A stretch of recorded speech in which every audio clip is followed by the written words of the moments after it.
लग्नाचे दागिने म्हणजे श्रीमंत पेशवाई दागिने, नाशिकचे सुप्रसिद्ध सराफ मयूर अलंकार सराफ। नाशिक महानगरपालिकेच्या ताब्यातील आरक्षित जागेवर अतिक्रमण होत असल्याचा गंभीर आरोप स्थानिक रहिवासी भास्कर पाटील यांनी केला आहे। सिद्धी टावर, मालेगाव स्टँड, पंचवटी परिसरातील या ठिकाणी हॉटेल लॉजिंगसाठी बेसमेंट यासाठी जिना बांधण्याचा प्रयत्न सुरू असून महापालिकेच्या जागेचा वापर खासगी पार्किंगसाठी होत असल्याची माहिती भास्कर पाटील यांनी दिली। मी भास्कर पाटील, सदरू आपण ज्या जागेत आता उभे आहात ही जागा महापालिकेची आरक्षित जागा आहे पार्किंगसाठी आणि महापालिकेने ताब्यात सुद्धा घेतलेली आहे त्यांच्या नगररचना विभागाने आणि इथे पार्किंगची सुविधा ते करणार होते, परंतु इथला जो स्थानिक हॉटेलवाला आहे संदीप शर्मा हा इथे नेहमी अतिक्रमण करण्याचा प्रयत्न करतोय आणि ह्या जागेतून पार्किंगच्या जागेतून त्याला एंट्री पाहिजे।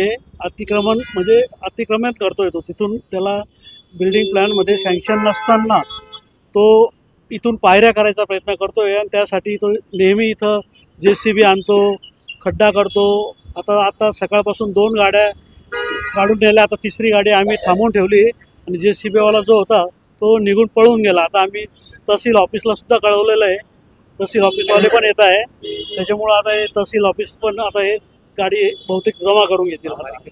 महापालिकेला वेळोवेळी तक्रार अर्ज दाखल केलेले, आतापर्यंत कमीत कमी महापालिकेला 5 ते 7 तक्रार अर्ज आम्ही दाखल केलेले आहेत। लेखी आयुक्तांनाही दिलेले आहे, नगररचनालाही दिलेले आहे, अतिक्रमण आयुक्तांना पण दिलेलं आहे, वेळोवेळी दिलेलं आहे, परंतु त्याची काही दखल घेतलं जात नाही आणि ही जागा ती ताब्यात घेत नाही आणि हे करत नाही।